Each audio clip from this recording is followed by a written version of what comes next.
Estamos de volta com o Religar e Conhecimento Religião. Hoje eu recebo o professor Mário Henrique Rezende Melo. Ele é mestre em Ciência da Religião pela PUC Minas. A nossa conversa é sobre a Ordem Terceira do Carmo em Sabará, Minas Gerais. E, Mário, no final do primeiro bloco, você falava de que era importante lembrar daquela organização civil, eclesiástica, né, que era o padroado, para entender aquele momento, o surgimento também das ordens terceiras. A gente podia, então, esclarecer o telespectador sobre esse aspecto e depois a gente podia seguir falando mais, então, especificamente sobre o tema da sua pesquisa, a Ordem Terceira do Carmo, lá em Sabará, que nos assiste, né? Sabará acompanha a TV Horizonte.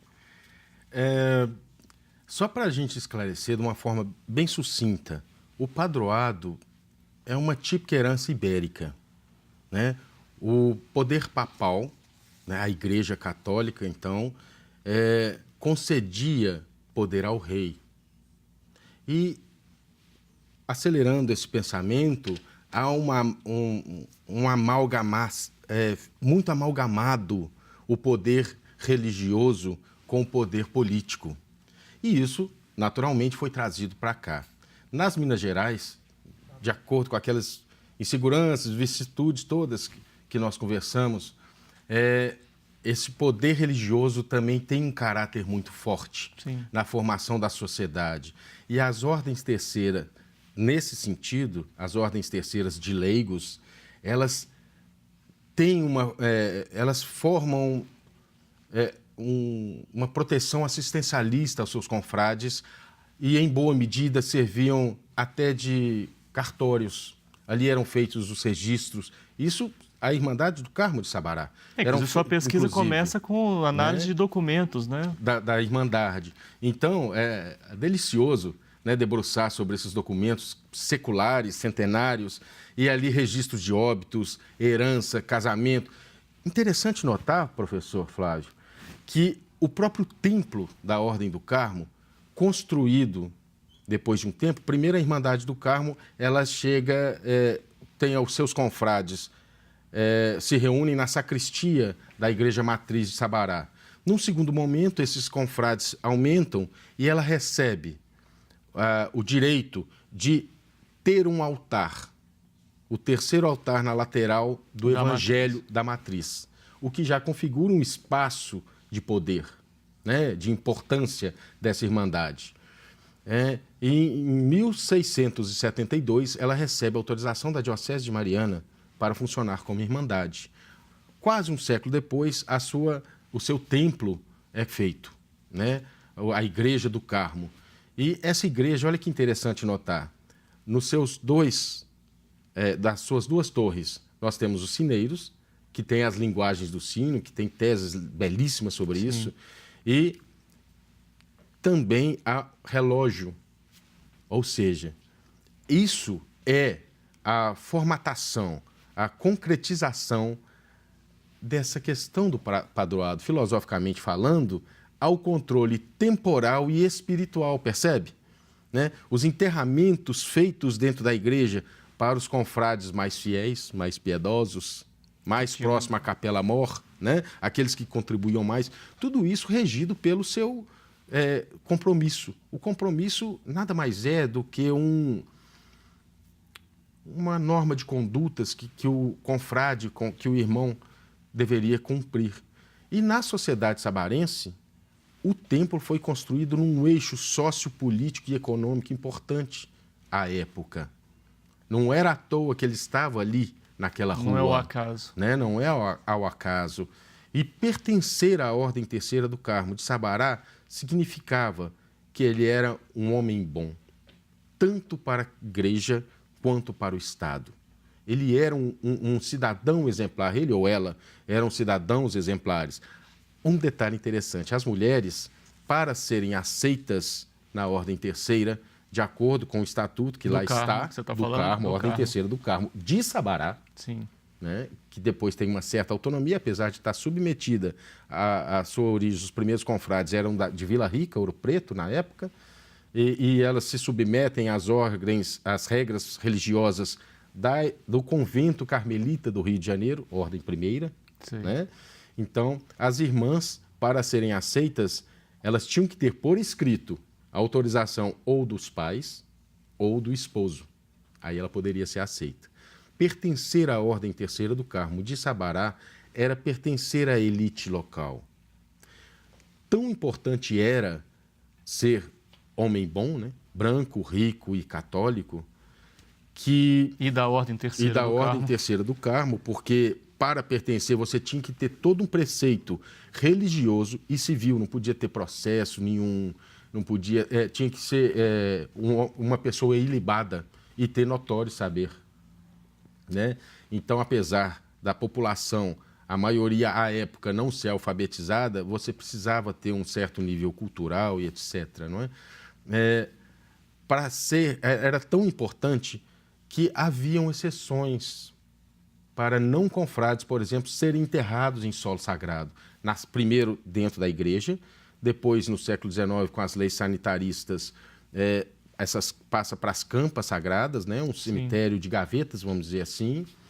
Esses lugares também, esses túmulos, os especiais aos membros da mesa comissão, da ordem, né? Dentro da hierarquia da ordem, mas havia uma exceção para os homens que contribuíssem para a Ordem do Carmo.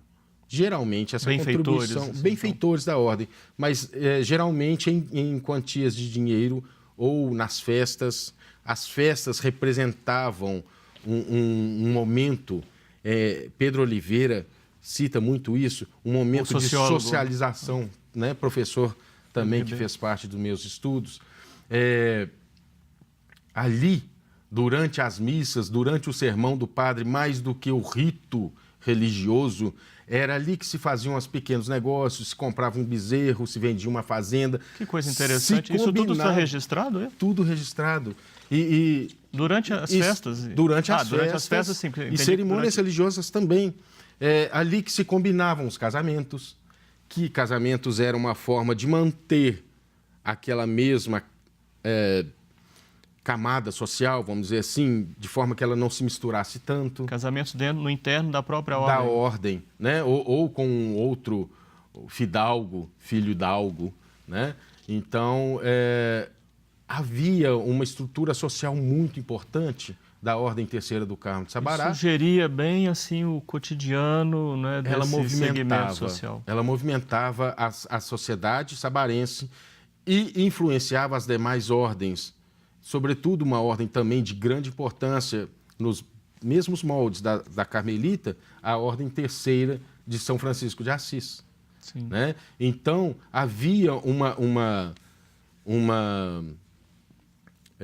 colaboração mútua entre as ordens também. Sim. Só para situar, também a ordem em geral do Rosário, né, que reunia escravos, descendentes. Ex-escravos, descendentes de escravos, mulatos. Né? Nos textos, nos documentos primários da Ordem do Carmo, tem lá, não se aceitava mulatos até a terceira geração.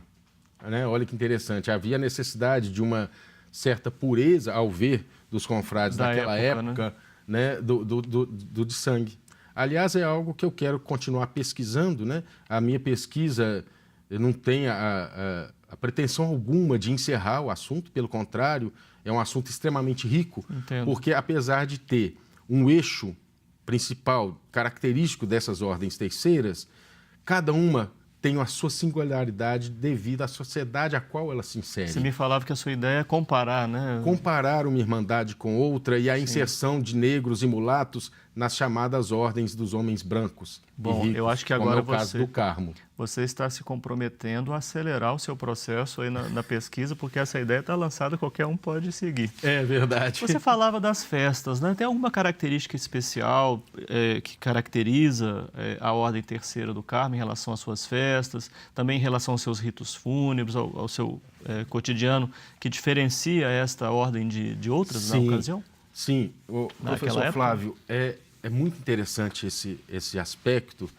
que é o tema da representação que você trabalhou. Exatamente, né? Ele é extremamente detalhado, com minúcias e singelezas de como ser feito cada festa e os ritos fúnebres pela Ordem Terceira do Carmo de Sabará. Isso no livro de compromisso, a partir da página 42, está literalmente escrito como deve ser feito, quem pode participar, como participar, e isso envolvia de forma tão grande a comunidade sabarense que a principal festa da Ordem do Carmo, naturalmente, é a festa do seu orágo, que é a Nossa Senhora do Carmo, né? Então, confesso que esse termo eu conheci agora com você.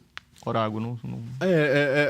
É o santo de devoção. Sim, uma característica, não está no meu uso comum. Uma característica muito singular da religiosidade mineira é essa devoção aos santos. Porque, em boa medida, o santo ele está mais próximo ali do fiel, né? Há uma relação de troca. Eu faço uma promessa, o senhor faz a sua parte, e aí a gente vai comungando e caminhando junto. As ordens terceiras, com o orágo, né?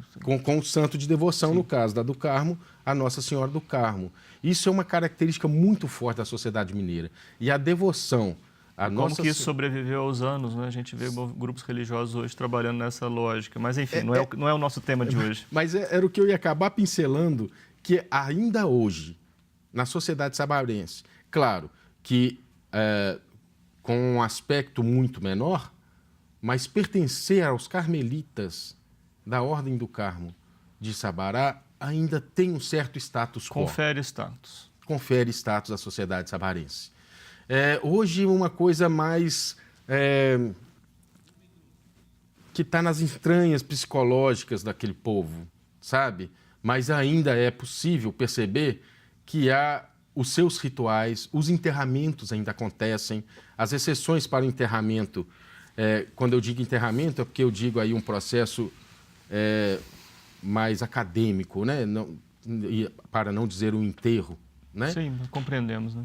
E aí, o enterramento acontece, por exemplo, a exceção atualmente pode acontecer se for um sacerdote que nasceu em Sabará, entendo, ou algum outro sacerdote, sim, ou sabarense que tenha prestado algum serviço relevante à Irmandade. Né? Então, embora hoje não haja uma organização em torno eclesial, né, em torno de ordens terceiras, ela continua ativa, continua oferecendo aí sentidos e ordenamentos, né? Olha, Flávio, muito interessante que a Ordem Terceira do Carmo de Sabará, ela ainda existe e funciona. Entendo. E, em boa medida, segue aquela espinha dorsal da qual ela foi criada. Muito obrigado, viu, Mário, você ter vindo aqui no programa falar sobre esse assunto. Eu que agradeço, espero ter contribuído.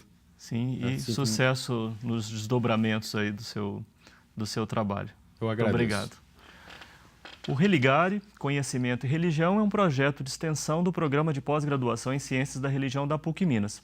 Você pode conhecer as nossas atividades, os nossos cursos de especialização, de mestrado e de doutorado, acessando a página pucminas.br/ppgcr. Religare de hoje fica por aqui. Obrigado à nossa equipe, obrigado a você que nos acompanha. Um abraço muito cordial e até a próxima semana com o novo Religare, Conhecimento e Religião.